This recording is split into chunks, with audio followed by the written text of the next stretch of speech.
동안도 하나님의 은혜가 우리와 함께했고 하나님의 능력이 앞으로도 영원히 함께할 줄 믿습니다.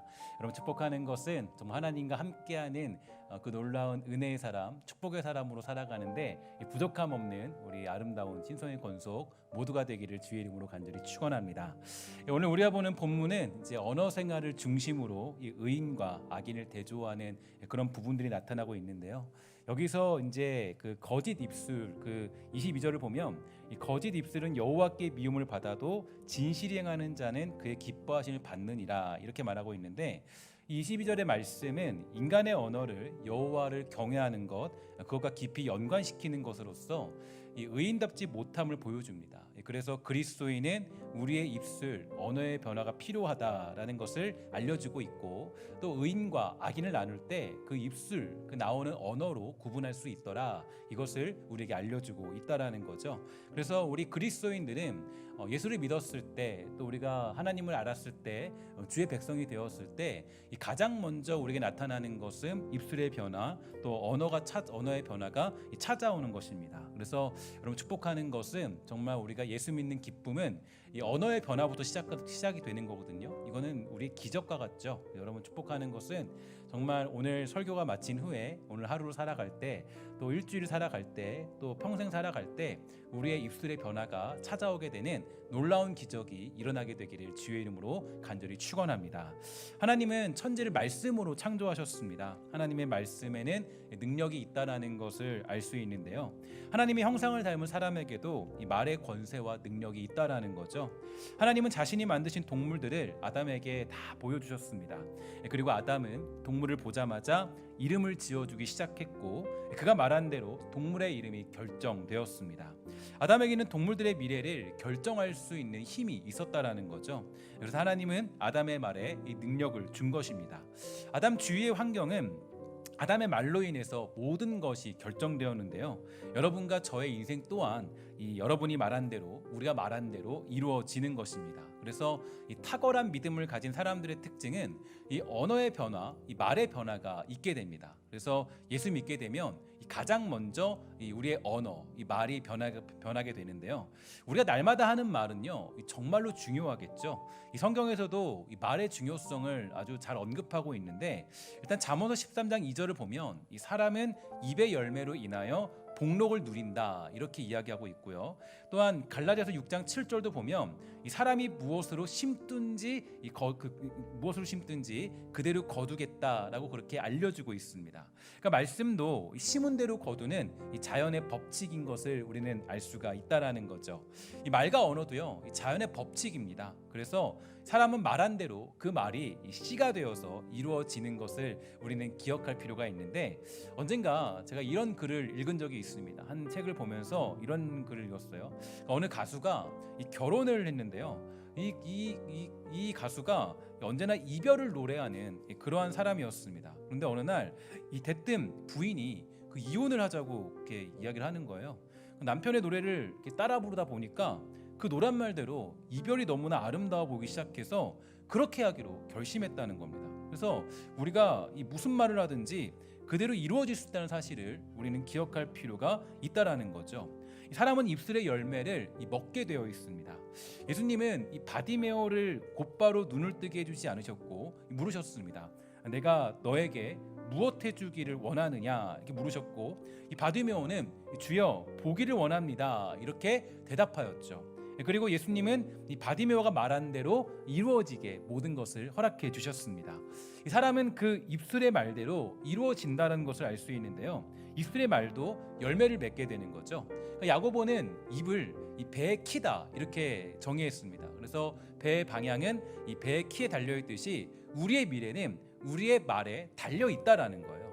그럼 모세가 이스라엘 백성들을 애굽에서 데리고 나왔는데, 그들은 이 홍해를 건넌 기적을 경험했고, 이 만나와 메추라기, 구름 기둥과 이 불 기둥의 기적을 본 그런 사람들이었습니다. 이스라엘 백성들은 축복을 또 그대로 눈으로 똑똑히 본 사람들이었는데, 정말 이 사람들은 이 축복받은 사람들이었죠. 하지만 자신들의 삶을 그렇게 여기지 않았다라는 거예요. 언제나 입술에는 원망과 이 불평밖에 없었습니다. 차라리 우리는 애굽으로 돌아가야겠다, 야, 이제 다 우리 죽겠다, 이렇게 말하면서 이 자기들의 마음을 입술로 표현하게 된 것이죠. 그래서 하나님 말씀하십니다. 야, 너 입술에 들리는 대로 내가 해주겠다, 이렇게 주님 말씀해 주셨어요. 그러니까 결국 40년 전에 홍해를 건넌 그들은 단 한 사람도 이 가나안 땅에 들어가지 못했다라고 성경은 우리에게 말해주고 있다라는 거죠. 그러니까 원망과 불평과 죽음으로 이 자기의 인생을 표현한 사람들은 이 가나안 땅에 들어갈 수가 없던 것입니다. 그래서 이 가나안 땅에 들어간 사람들은 누구냐 분석해 보니까 이 새로운 세대들과 여호수아와 갈렙밖에 없었어요. 그러니까 여호수아와 갈렙은 모든 사람이 안 된다, 못 들어간다, 우리 망했어, 이제 끝났어, 이렇게 절망에 빠져 있을 때 그들은 이렇게 말했죠. 아닙니다, 우린 들어갈 수 있어요. 왜냐? 하나님이 우리에게 약속하셨으니까. 그 말씀을 선포하게 되니까요, 이들이 오직 가나안 땅에 들어가는 놀라운 축복을 누릴 수 있었다라는 것입니다. 그러니까 그들의 말이 열매를 맺게 된 것이겠죠. 그럼 제임스 브라이언 스미스라는 영성가는요, 이렇게 얘기했어요. 한 공동체가 얼마나 성숙했는가라는 질문을 해보면요, 여기에 대해서 알아보기 가장 쉬운 방법은 이 회의하는 것을 보면 안다 그래요. 그러니까 회의할 때 문제점만 지적하고 있다면 그 공동체는 가망이 없다는 겁니다. 그러나 회의하면서 비전을 이야기하고 누군가의 필요를 채워주고 지지하고 격려하기 위한 일들에 대하여 논의하고 있다면 그 공동체는 가능성과 소망이 있는 공동체다라고 그렇게 정의해 주었죠. 그러니까 그 말이 분명히 열매를 맺게 될 것이기 때문입니다. 그래서 우리의 말이 엄청난 그런 권위가 있고 힘이 있다라는 것은 여러분 중요한데, 특히 우리의 말은 가장 중요한 영적인 싸움터와 같아요. 그래서 우리가 영적 싸움을 너무 거창하게 생각할 것이 아니라 우리의 언어, 우리의 말, 우리가 한마디 하는 것들이 바로 그게 영적인 가장 중요한 이 싸움의 전쟁터라는 것을 기억할 필요가 있다라는 거죠. 하와에게 뱀이 찾아와서 이 말로 그녀를 유혹했습니다. 그리고 그 말에 속아 넘어가서 결국 모든 인류는 죄악에 빠져버리는 불행한 결과를 맞이하게 된 것이죠. 여러분과 제가 말하는 순간 사단은 우리의 말을 장악하게 합니다. 우리가 잘못된 말을 할 때 사단은 우리의 삶을 비관적인 말들에 묶여 살아가도록 만든다라는 거죠. 이 말은 우리가 가장 먼저 맞이하는 영적인 싸움이에요. 그래서 여러분 혹시 그 부부 싸움을 하거나 자녀를 혼낼 때 기억하십니까? 여러분 기억하는 것이 있을 텐데, 아마도 싸우다가 혼내다 보면요, 이상하게도 이 마음에 없는 말을 자녀에게 하기도 하고, 마음에 없는 말을 하기 싫은 말을 이 남편이나 아내에게 할 때도 종종 있게 되죠. 이 화가 났기 때문이에요. 분노가 있기 때문에 자기도 모르게 아주 심하게 이런 말들을 할 때가 종종 있게 돼요. 그러니까 저만 그런지 모르겠지만 전부 다 아마 그럴 거라고 생각이 듭니다. 자기도 아주 모르게 심한 말을 할 때가 화가 막 나면, 그래서 그 말을 하고도 자기도 놀라고 서로 놀라면서 하나님도 놀라는 일이 일어날 정도죠. 그러니까 이 말과 언어의 습관은요, 우리가 가장 먼저 대면하게 되는 영적 싸움터라는 거예요. 그러니까 우리는 너무너무 쉽게 이 영적 싸움에서 질 때가 많이 있게 돼요. 그래서 여러분, 우리는 무슨 말을 하든지 간에 한마디 말이라도 조심할 필요가 있고, 이 한마디 말이라도 무조건 그것이 열매를 맺게 된다는 것을 기억할 필요가 있다는 거죠. 잠언 18장 21절, 여러분 너무 잘 아는 말씀이기 때문에 우리 함께 한 목소리로 읽도록 하겠습니다. 시작. 죽고 사는 것이 혀의 힘에 달렸나니 혀를 쓰기 좋아하는 자는 혀의 열매를 먹으리라. 아멘. 여러분, 이건 우리의 너무 중요한 진리예요. 그러니까 죽고 사는 게 혀의 힘에 달렸다, 내가 말한 대로 먹고 살게 되었다라는 거예요. 이거는 그냥 어떤 과학적인 방법이 아니라 성경이 우리에게 제시해주는 진리의 방법이에요. 그러니까 우리는 이 모든 것들 속에서 언어와 말의 습관들을 정말 우리는 정결하게 거룩하게 감당할 필요가 있다라는 거죠. 그러나 우리는 예수님께서 이 사단을 이기신 사건을 기억해야 될 텐데요, 이 사단이 예수님을 말로 유혹했습니다. 야, 너 정말 하나님의 아들이냐? 돌을 떡덩이로 만들어봐라, 한번 뛰어내려봐라, 너 절만하면 다 죽게, 이렇게 예수님을 유혹했죠. 그러나 예수님은요, 조목조목 그 모든 것들을 바로 하나님의 말씀으로 물리치셨어요. 그러니까 하나님이 어떤 갑자기 막 싸우거나 이런 게 아니라 주의 말씀으로 그 모든 것들을 물리치십니다. 그래서 사단의 유혹과 공격을 말씀으로 물리쳤다라는 것은 우리에게 굉장히 중요한 메시지가 되죠. 그러니까 우리가 어떤 말을 하느냐, 이거는 영적 싸움이라는 거예요. 내가 말을 하는 것은 영적 싸움이고, 한마디 말을 하는 것은 우리의 영적인 전쟁터에서 싸우는 비결이 됩니다. 그래서 신명기 5장에는요 하나님의 말씀을 우리가 다니는 문지방과 이마와 손목에 메고 다녀라 이렇게 말할 정도예요. 그러니까 우리가 그만큼 그 말씀을 기억하고 선포하고 말하라는 거예요. 우리가 그 말씀을 선포하면, 그 말을 우리가 고백하면, 그러면 그 말씀이 우리의 열매가 되기 때문이죠. 우리가 하나님과 온전히 교제할 때 우리의 말이 달라지게 되는 겁니다. 하나님과 교제한다고 하면서 기도하고 말씀을 묵상한다고 하면서도 아직도 우리의 입이 비난과 저주에 머물러 있다면 우리의 신앙을 다시 한번 점검해 볼 필요가 있다라는 거죠.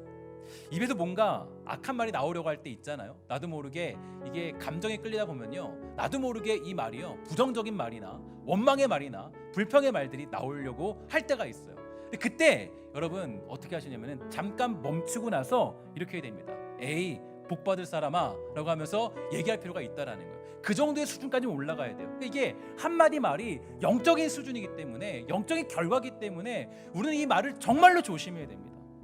누군가에게 축복된 메시지를 전하고 위로하고 격려하면서 비전을 선포하는 말을 한다는 것은 그 사람이 나에게 잘해줬기 때문이 아니죠. 우리가 그 사랑을 받았기 때문에 우리 역시 그 축복의 메시지와 이 비전을 선포하면서 위로와 격려를 말하는 것입니다.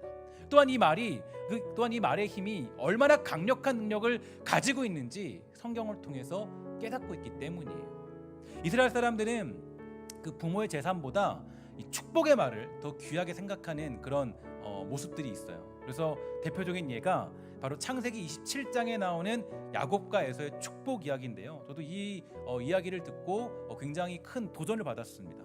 그러니까 이삭은 그 에서를 좋아한 반면 리브가는 야곱을 더 좋아하게 되었는데, 그 이삭은 두 아들이 그 어미의 태중에 있을 때 이미 하나님이 첫째 아들인 에서보다 둘째인 야곱을 택하셨다는 것을 알고 있었습니다.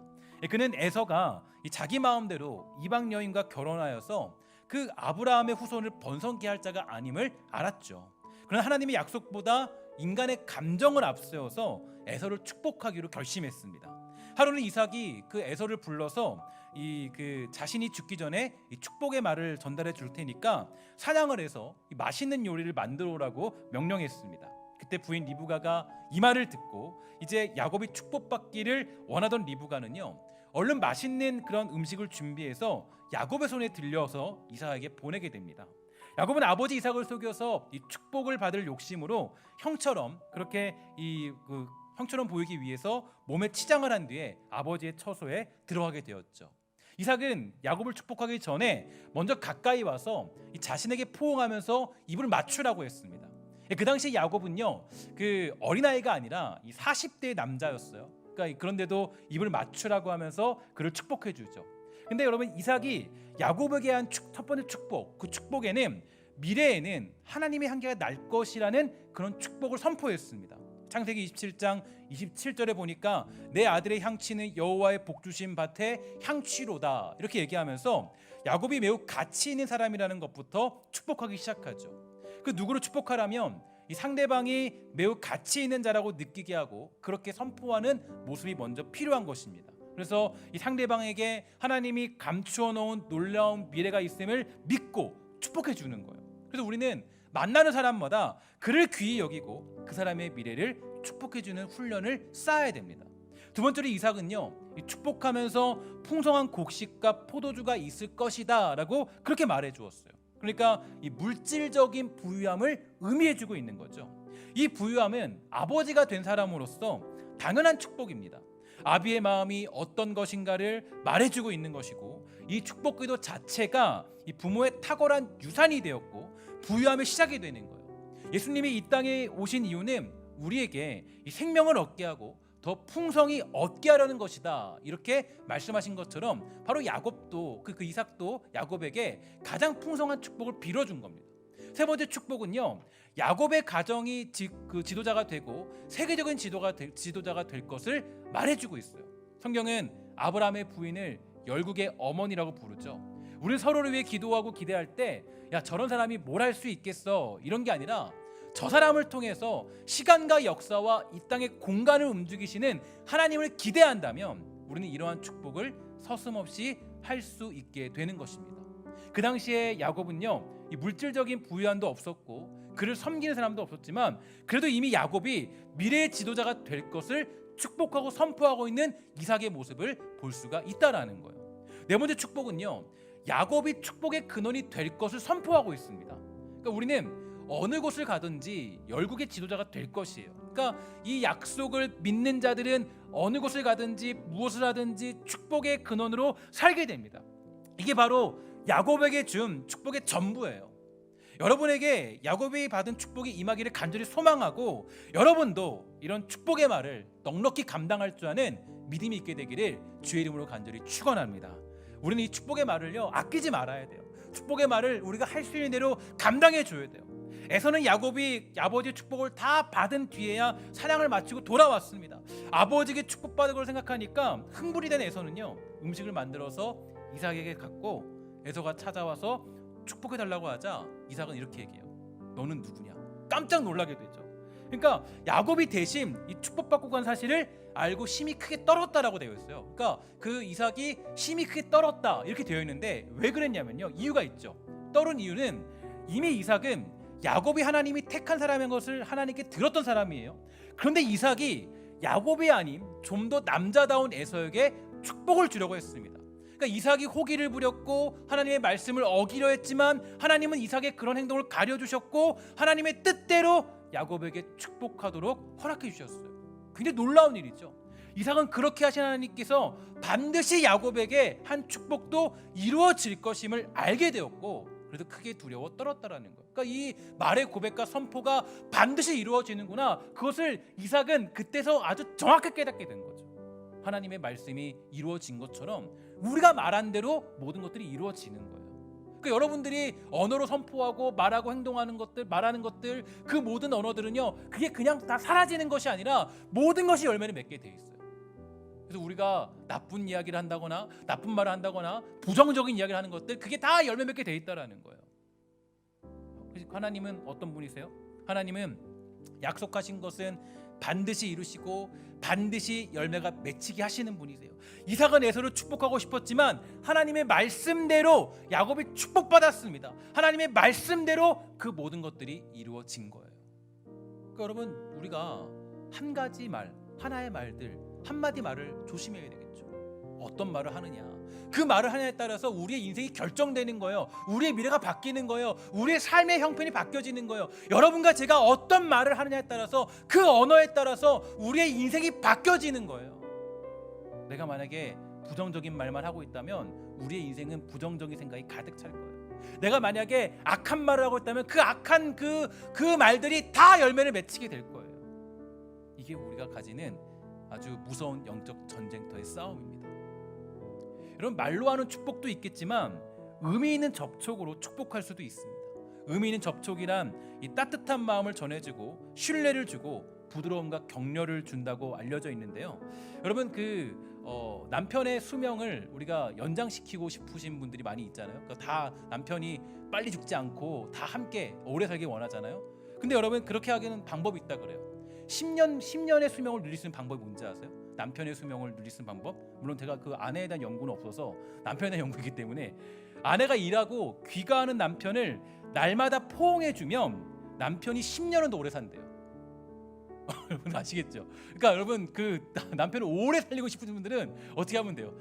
올 때마다 안아주는 거, 포옹해주는 거. 그럼 10년을 더 산대요. 10년을. 가족들 마찬가지겠죠. 가족과 하루에 한 번 이상 의미 있는 접촉을 하게 되면, 그러니까 내가 포옹해주면, 안아주면, 그럼 어떻게 돼요? 그게 열매를 맺어서 그 사랑으로 또 장수의 비결로 나타나게 되는 거예요. 이 사람은 누구나 이 사랑하는 사람과 의미 있는 접촉을 하기 원하죠. 의미 있는 접촉은 순간적인 시간이지만 아주 오래 기억됩니다. 진정한 자녀의 사랑, 이 저자 로스 캠벨 박사는요 이렇게 얘기했습니다. 부모의 따뜻한 사랑과 애정을 받은 사람들 중에 성적으로 불난 사람은 거의 없다. 놀라운 연구죠. 그러니까 그 부모의 사랑을 받은 사람들 중에서도 성적으로 불난 사람은 없다라는 거예요. 예수님은 문둥병 환자에게 병이 나으라 이렇게 말씀하지 않고 그 더러운 몸에 손을 대면서 깨끗함을 받아라 이렇게 말씀하셨어요. 그러니까 그 당시에는 문둥병 환자를 만지는 일은 있을 수 없는 일이었지만 예수님은 그 몸에 손을 댄 거예요. 손을 몸에 댄다는 것은 정신적으로 귀히 여긴다는 의미가 담겨져 있습니다. 그동안 사람들에게 온갖 멸시와 따돌림을 받았던 문둥병자는 예수님이 자신의 몸에 부드럽게 손을 대었을 때 이미 천국의 놀라운 그 감동들이 그에게 찾아오게 되었다라는 거죠. 여러분, 축복의 말을 하지 않는다면요, 우리는 축복의 열매를 맺을 수 없습니다. 악한 말과 절망의 말을 달고 산다면 그것은 열매 맺게 되는 것이에요. 그러니까 여러분, 우리가 어떤 말을 하냐에 따라서 우리의 인생이 달라지고 우리의 미래가 달라지는 거죠. 여러분들과 저는 어떤 말을 가장 많이 사용하고 있습니까? 우리가 가장 많이 사용하는 말들은 어떤 것입니까? 비난의 언어입니까? 저주의 언어입니까? 불평의 말입니까? 때로는 누군가를 정말로 욕하는 그런 말입니까? 입에 담지 못할 그런 욕들이 우리 안에 담겨져 있지는 않습니까? 이거는 정말 우리에게 너무 중요한 그런 영적인 싸움이에요. 제 경험해 보니까요, 이런 경험들이 있어요. 힘들다 그러면요 더욱 힘들어져요. 제가 곰곰이 생각해 봤어요. 왜 그러냐 보니까요, 이건 심리 효과가 아니라 말의 능력인 것 같아요. 그러니까 심리적인 어떤 효과도 있겠지만 그러나 말의 능력이에요. 그러니까 내가 정말 원망하는 말을 하면 그 삶 자체가 원망스러운 거예요. 내가 불평하는 말을 하면 그 삶 자체가 불평스러운 거예요. 우리가 이 말들을 정말 조심해야 되죠. 그래서 말은 우리의 영적 전쟁의 싸움이자 전쟁의 시작이에요. 영적 싸움을요, 우리 보통 영적 싸움하면 막 기도하고 막 해서 마귀야 물러가라 이렇게 생각하잖아요. 그렇지 않아요. 여러분, 제가 늘 말씀드리지만 에베소서를 보면요, 영적 싸움을 언급하기 전에 나오는 그 싸움의 내용들은 어떤 내용이냐? 부부관계예요. 그리고 또 종과 상전의 관계예요. 그리고 또 자녀와 그 부모의 관계예요. 이 관계에서 너희들이 생활을 잘해야 된다. 이게 영적 싸움이야 라고 사도 바울이 정확히 알려줘요. 그러니까 부부가 서로 사랑하는 것, 그리고 또 어떤 그 부모가 자녀를 사랑하고 자녀가 부모를 존경하는 것, 그리고 종과 상전이 하나님 안에서 서로 정말로 그 함께 하나님의 은혜를 나누는 것, 그게 바로 이 영적 싸움이라는 거예요. 영적 싸움은 어디 멀리 있는 게 아닙니다. 내가 갑자기 예수 이름으로 마귀를 쫓고 막 어떤 기적이 일어나고 그게 영적 싸움이 될 때도 있지만 그게 전부가 아니라는 거예요. 우리의 대부분의 영적 싸움은 여러분들과 저의 일상적인 삶에 있어요. 가장 첫 번째 전투는 어디 있냐면 나의 언어에 있어요. 나의 말에 있어요. 어떤 사람 만나면요 끊임없이 남편 욕만 해요. 어떤 사람 만나면요 끊임없이 예를 들어서 자녀 욕만 해요. 어떤 사람들은 정말 끊임없이 불평과 불만을 다 늘어놓아요. 그 인생에 어떻게 하나님의 역사가 임할 수 있겠어요? 이미 그 말로 우리는 살아가는 백성들인데, 여러분, 우리의 삶은요 바로 그 말 한마디로 결정되는 거예요. 그래서 영적 싸움은 너무 신비로운 것으로 치부하면 안 됩니다. 우리의 영적 싸움은 말로부터 시작되는 거예요. 여러분, 오늘부터 하나님의 이름으로 여러분의 가족들과 주변 사람들을 축복해주는 놀라운 습관의 변화가 나타나게 되기를 주의 이름으로 간절히 축원합니다. 그 축복의 말들이 반드시 열매를 맺을 것이에요. 예수님은 심지어 어떻게 했냐면요, 친히 어린아이들을 가슴에 안고 의미 있는 접촉을 하셨어요. 함께 그 아이들을 안고 머리에 손을 얹으면서 축복해 주셨어요. 예수님이 하신 행동은요 특별한 행동이 아니었습니다. 그 당시 유대 사회에서는 훌륭한 랍비나 아버지들이 아이들의 머리에 손을 얹고 축복 기도하는 것이 관습이었다 그래요. 지금도 그 사회에서는 안식일이 되면요 이 랍비들이 어린아이들을 그렇게 축복하고 있는데요, 어떻게 축복하느냐? 민수기 6장 24절부터 26절까지 말씀이에요. 우리 함께 한 목소리로 읽도록 하겠습니다. 시작. 여호와는 내게 복을 주시고 너를 지키시기를 원하며 여호와는 그 얼굴로 내게 비추사 은혜 베푸시기를 원하며 여호와는 그 얼굴을 내게로 향하여 드사 평강 주시기를 원하노라 하라. 아멘. 이렇게 되어 있습니다. 그럼 이게 되게 중요한 말씀이죠. 이 말씀으로 축복한 거예요. 그러니까 랍비들이나 또 많은 그 사람들이, 유대인들이 이 말씀으로 축복한 거예요. 그러니까 축복의 그 말이 열매를 맺게 된 거죠. 너무 중요한 메시지예요. 여러분, 자녀들에게, 남편에게, 아내에게, 가족들에게 여러분들과 제가 가장 많이 쓰는 말은 어떤 것입니까? 축복의 메시지입니까? 비난의 메시지입니까? 우린 되돌아볼 필요가 있어요. 어쩌면 그 사람의 나쁜 모습을 누가 만드는 거예요? 내가 만드는 거예요. 어쩌면 내가 비난하는 그 모습을 누가 만든 거예요? 내가 만든 거예요. 어쩌면 그 모든 문제들을 내가 만들게 된 거예요. 그래서 때로는 여러분, 우리가 나라를 욕할 때도 있어요. 이 나라가 왜 이 모양이냐? 제가 사실 나라가 왜 이 모양이냐 이런 말들이 많이 있잖아요. 정말 우리도 답답할 때가 있죠. 근데 우리 입술에 너무 그게 너무 쉽게 습관처럼 돼 있어요. 나라가 왜 이 모양이야? 언제부턴가 보니까 댓글들을 보니까 무조건 대통령 욕, 무조건 뭐 정부 욕, 무조건 누구 욕. 그러니까 나라가 제대로 돌아갈 리가 없죠. 그렇게 되면요. 어떻게 해야 돼요? 좀 나라가 좀 답답해도, 나라가 조금 힘들어도, 조금 마음에 들지 않아도 그래도 우리나라는 복받을 나라야. 이게 맞겠죠. 그렇지 않아요? 정말 이 나라가 아무리 엉망처럼 보여도 그래도 하나님이 이 땅을 지켜주실 것을 나는 믿고 있어. 이게 그리스도인의 언어죠. 그런데 만날 때마다 나라가 어떻고, 나라가 이 모양이고, 나라가 저 모양이고, 나라 망해간다. 그럼 그 나라 그 말은 어떻게 되는 겁니까? 그 말은 결국에 열매 맺게 돼 있어요. 그래서 우리는 사실 어떤 정부가 들어와도요, 어떤 대통령이 와도, 어떤 지도자가 와도 사실 우리는 그렇게 해서는 안 되는 거예요. 사실 우리는 어떻게 되냐? 거기서도 축복의 메시지를 선포해야 돼요. 하나님 그래도 이 나라를 축복해 주세요. 이 나라를 궁유하게 해주세요. 이 나라의 대통령이 그래도 하나님 지혜롭게 잘 감당하게 해주시고 그 나라의 위정자들이 정말 하나님의 복을 받도록 해주세요.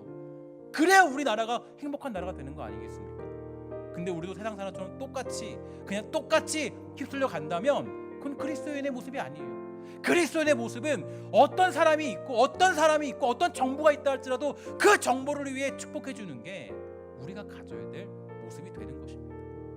그래서 우리는 축복하는 것을요 잊지 말아야 돼요. 언제나 내가 축복하고 있느냐, 복의 말을 선포하고 있느냐, 이건 우리가 너무 중요한 메시지죠.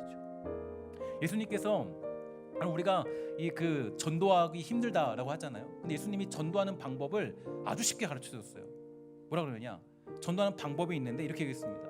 너희가 가는 집마다 평안을 빌어줘라. 가는 집마다 평안을 빌어줘라. 그러니까 여러분, 내가 만나는 사람마다 복을 선포해 주는 거예요. 그럼 이 사람들이 이게 정말 이 사람들은 어떻게 보면 힘들고 죽겠는데 그 모든 것에서 복을 선포하네. 놀랄 거 아니에요. 근데 예를 들어서 우리가 만났는데 그리스도인인데 똑같은 그 사람들처럼 똑같은 말을 하고 있으면 교회를 나오고 싶겠어요? 아니 어차피 쟤랑 나랑 똑같은데 내가 뭐하러 나가? 근데 우리는 어때요? 그 불가능한 불모지 같은 데서 복을 선포하는 거예요. 그러면 거기에 뭐가 있어요? 전도할 수 있는 기회가 열리게 되는 거죠. 그래서 뭐라 그랬어요? 가는 집마다 평안을 빌어라. 그리고 이렇게 얘기했어요. 만약, 여러분 이것도 되게 중요합니다. 만약 그 평안을 받지 못할 자이면 그 평안이 너희에게 되돌아온다. 그럼 이게 또 중요한 메시지죠. 여러분들과 제가 평안을 선포했는데 그 사람들이 평안 받기를 거절해요. 그것을 받을 만한 어떤 그런 상황이 안 돼요. 그러면 그 평안이 여러분들에게 돌아온다라는 거예요. 주님이 말씀해 주신 거 제가 얘기한 게 아니라 주님이 우리에게 그 말의 그 놀라운 권세를 선포해 주신 거예요. 그래서 예수님은 뭐라 그랬어요? 너희를 저주하는 자를 위하여 축복하며 너희를 모욕하는 자를 위하여 기도하라. 여러분, 이건 우리에게 주시는 너무 중요한 주님 명령이죠. 그러니까 모욕을 받을 때 있어요. 뭘 받아요? 그러나 우린 뭘 해야 돼요? 축복해 주라는 거예요. 모욕 받는다고 나도 발끈해가지고 같이 모욕하고, 이거는 우리들의 모습이 아니에요. 그리스도의 모습이 아니에요. 때로는 억울한 일 당했어도 그 억울한 일 속에서도 나는 막 모욕 당할 거 아니에요. 그 모든 상황 속에서 뭐 하는 거예요? 거기서도 우리는 축복의 메시지 선포하는 거예요. 지난 제가 금요 기도회 때 그 시편 7편의 말씀을 선포했죠. 중상모략을 당할 때도, 그 괴로운 일을 당할 때도, 그러나 그때에도 그 우리가 해야 될 일들은 그걸 참고 견디고 축복의 길을 가는 것이다. 이게 우리의 살아가는 삶의 시금석이라는 거예요. 그래서 너희를 저주하는 자를 위하여 축복하고 모욕하는 자를 위해 기도하라. 이거는 우리에게 너무 크게 주신 복이자 영적인 전쟁이고 싸움이 되는 줄 믿습니다. 여러분, 축복하는 것은 여러분들이 축복의 언어와 축복의 말로 살아가는 복되고 아름다운 신성의 권속이 다 되기를 주의 이름으로 간절히 부탁을 드리겠습니다. 현대에는 실력 많은 사람 많아요. 똑똑한 사람 많죠. 능력 있는 사람 많아요. 하지만 여러분, 현대 시대에 가장 안타까운 게 뭔지 아세요? 타인을 격려해 주는 사람은 별로 없어요. 잘난 사람들은 많죠. 뛰어난 사람들은 많아요. 그러나 타인을 격려해 주는 사람은 찾기 힘듭니다. 이런 시대일수록 더욱더 격려에 인색하지 않은 사람이 필요한데, 조지 애덤슨은 이렇게 얘기했습니다. 격려는 영혼에 주는 산소와 같다. 격려는 영혼에 주는 산소와 같대요. 격려해야 된다는 거예요. 그럼 비난은 어때요? 비난이라는 거는 어때요? 사람을 죽이죠. 비난받으면요 사람이 못 써요. 일어날 수가 없어요. 예를 들어서 제가 설교하고 있는데, 야 설교가 왜 저 모양이야? 그런 사람들이 막 들리면 저는 강단에 못 올라올 거예요. 올라올 수 없어요. 그런데 제가 나갈 때 정말 어떤 분들이 그래요. 정말 은혜 받았어요. 제가 아직도 말하잖아요. 언젠가 제가 강도사 때요. 그때 새벽 설교를 하는데 저는 강도사 설교를 하는데 여러분 새벽 설교가 생각보다 힘들어요. 요즘엔 그나마 이제 제가 담임 목사가 돼가지고 이렇게 하고 있지만 새벽 설교는 정말 힘들어요. 제가 보니까 제일 힘든 게 새벽 설교예요. 왜냐하면 정신도 오락가락하지 그리고 또 이게 깨서 와야 되지 뭐 준비해도 이게 사람들이 다 사실은 새벽교 나오면 대부분 다 이제 눈을 감고 계시거든요. 이게 쉽지 않아요. 쉽지 않은 상황이에요. 근데 여기서 말씀을 선포해요. 진짜 새벽교는 어려워요. 그래서 제가 설교를 할 때마다 늘 자괴감이 들었어요. 설교를 내가 못해도 다 좋나 보다 이런 느낌도 받고 내가 좀 더 잘하면 좀 좋겠는데 근데 그때 제가 아직도 그때 구역 예배하면서 한 분에게 말씀드렸는데 아직도 기억나는 게 있어요. 제가 그 엘리베이터 타고 올라가는데요. 나이 지긋하신 분이 저에게 말해주는 거예요. 강도사인데 저도 얘기해요. 목사님 설교에 은혜 많이 받고 있어요. 잘하세요. 감당하세요. 근데 그 한마디를 듣는데 진짜 다른 격려 필요 없더라고요. 갑자기 힘이 솟고 갑자기 뭔가 다시 잘해야겠다라는 마음이 솟고 그러더라고요. 여러분 만약에 내가 그 사람을 통해서 강도사님 설교가 좀 이상해요. 만약 그랬다면 저는 지금 이 자리에 없었을 줄 모르겠어요. 근데 그때 그분이 저에게 얘기해 주는 거예요. 뭐라 그러냐면 강도사님 설교 잘 듣고 있어요. 힘내서 잘 감당하세요. 정말 제가 잘했겠어요? 아니죠. 그때 강도사님 뭘 지금 부족한데 뭘 그렇게 잘했겠어요. 근데 저에게 그렇게 격려해 주더라고요. 그때 어떠냐면 그때 제가 이게 힘이구나. 이게 능력이구나. 그래서 저는 이 조지 애덤스가 말했던 격려는 영혼에 주는 산소와 같다라는 말은요, 제가 100% 동의합니다. 정말 이 땅을 살아갈 때 격려가 필요하지 않은 사람은 아무도 없어요. 위로가 필요하지 않은 사람은 아무도 없습니다. 어려움을 당할 때 당신을 위해 기도하고 있어요. 걱정하지 마세요. 라는 어느 한 사람의 말은요, 굉장히 큰 힘이 되는 거죠. 입술의 말이 변하면 사람이 달라지고 미래가 달라집니다. 따라합시다. 입술의 말이 변하면 사람이 달라지고 미래가 달라진다. 이게 우리의 아주 중요한 믿음의 고백이에요. 믿음의 사람들은 이것을 잊지 말아야 돼요. 의인의 입은 생명의 샘이라고 하였습니다. 여러분이 의인이라면 여러분의 입술은 사람을 살리는 생명의 샘이 될 것입니다. 반면에 축복의 말을 하지 않는 사람은 사탄에게 가장 좋은 무기를 빼앗긴 영적인 군사가 될 수밖에 없는 거죠. 예수님은 이렇게 얘기했어요. 사람이 무슨 무익한 말을 하든지 심판날에 이에 대하여 신문을 받으리니 내 말로 의롭다함을 받고 내 말로 정죄함을 받으리라. 우리가 내뱉은 무익한 말들, 그 모든 말들을 다 심판하겠다고 경고하신 겁니다. 내가 했던 모든 말들을 다 심판하겠다. 혹시 우리가 이런 무익한 말들로 우리의 삶을 채우진 않습니까? 우리 한 말에는 책임이 따르고 심판이 있어요. 많은 사람들이 기다리는 말은 어떤 말입니까? 축복의 말이에요. 격려의 말이에요.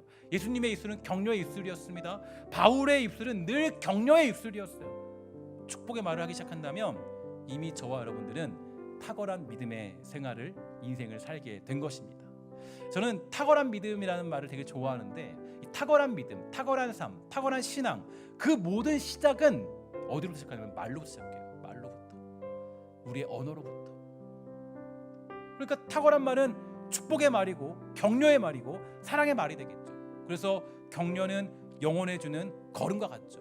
격려를 받으면 우리의 세계가, 내면의 세계가 새로워지는 느낌을 받게 되는 것입니다.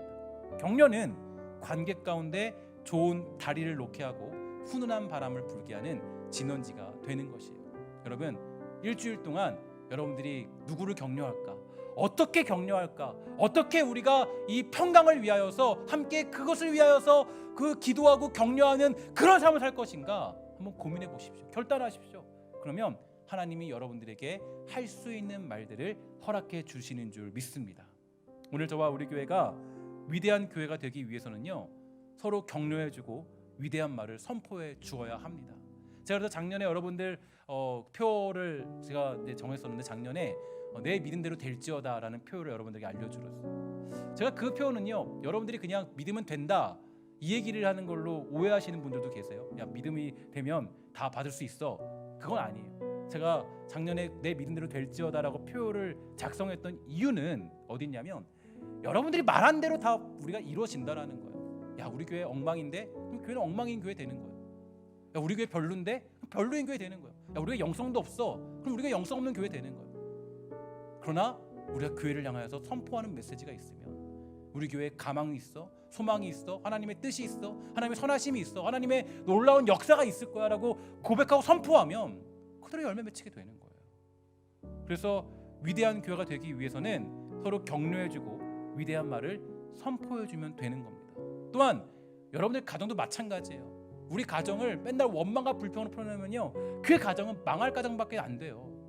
그러나 이 가정에 복이 있음을 믿고 하나님의 함께 하심을 믿고 우리 자녀를 축복하고 우리 속썩이는 남편이지만 아내이지만 그러나 그 모든 어떤 가정의 자녀이지만 그러나 내가 축복해 주는 거예요. 야, 사랑하는 우리 아내, 사랑하는 우리 남편, 우리 정말 우리 고생하는 우리 자녀, 정말 그 가족들을 위해 축복하면 축복의 메시지가 그대로 그 모든 것들이 열매를 맺게 되는 것입니다.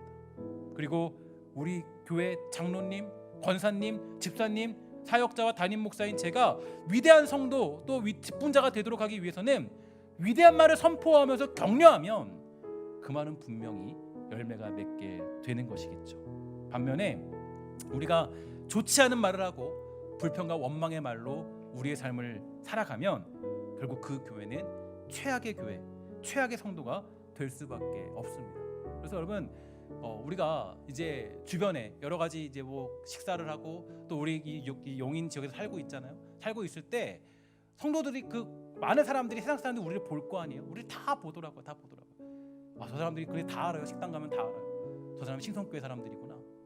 웬만하면 다 알아요. 얘기 들어오면 알아요. 저도 이제 이번에 사역자들하고 이제 밥 먹으러 갔는데 그러니까 저희는 그냥 얘기하는 게 뭐냐면 얘기하는 게 그냥 그거예요. 뭐 성경 얘기하고 이렇게 하니까 그 종업원이 알더라고요. 사역자인 거를, 목사인 거를. 저희들이 계속 성경 얘기하고 말씀 얘기하니까. 그러니까 우리가 정말 이 주변에서도 정말 이 소문난 교회가 되기 위해서는 어딜 가서는 간에 축복의 말을 함께 나눌 수 있어야 돼요. 야, 우리 교회 좋더라. 우리 교회 행복의 교회더라. 신성교회 정말로 그 교회는 영적인 능력이 있더라.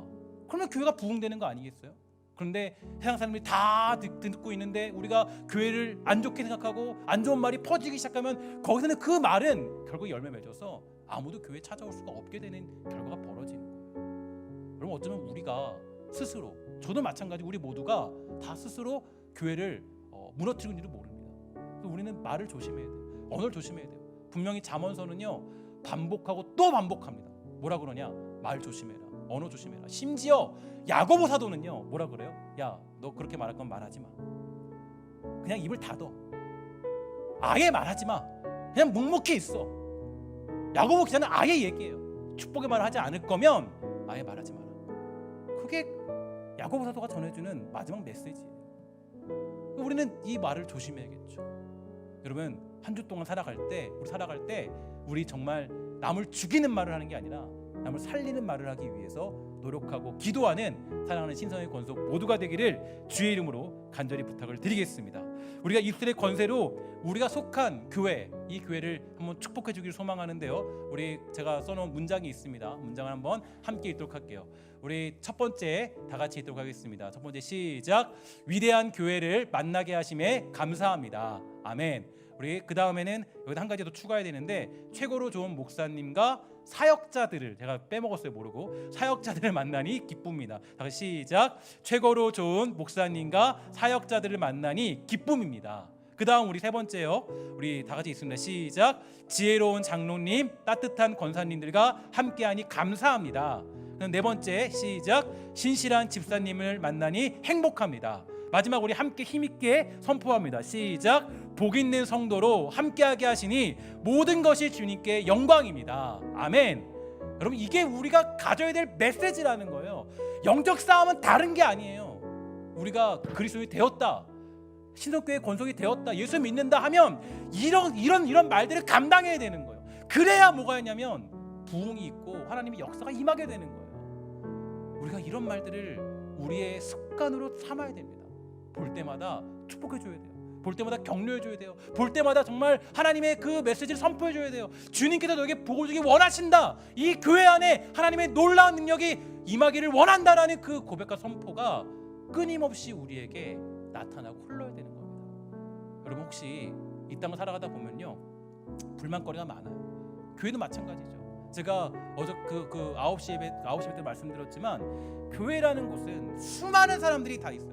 공통점이 없어요. 여기 혹시 시험 보고 교회 들어오신 분 계세요? 아무도 없죠. 뭐 대학 졸업장 제시하고 우리 대학교 나왔으니까 들어보는 줄 아무도 없어요. 뭐 나는 돈이 얼마큼 있어서 또 왔어. 아무도 없어요. 공통점의 사람은 여기 거의 없습니다. 다 달라요. 모든 게. 저도 회사 같은 경우는 그 어때요? 회사 같은 경우는 시험 보고 들어오죠. 웬만한 직업, 웬만한 그게 있잖아요. 근데 그게 없는 것이 교회예요. 교회는 이 사람 저 사람 다 들어와요. 교회는 하나 될 수가 없어요.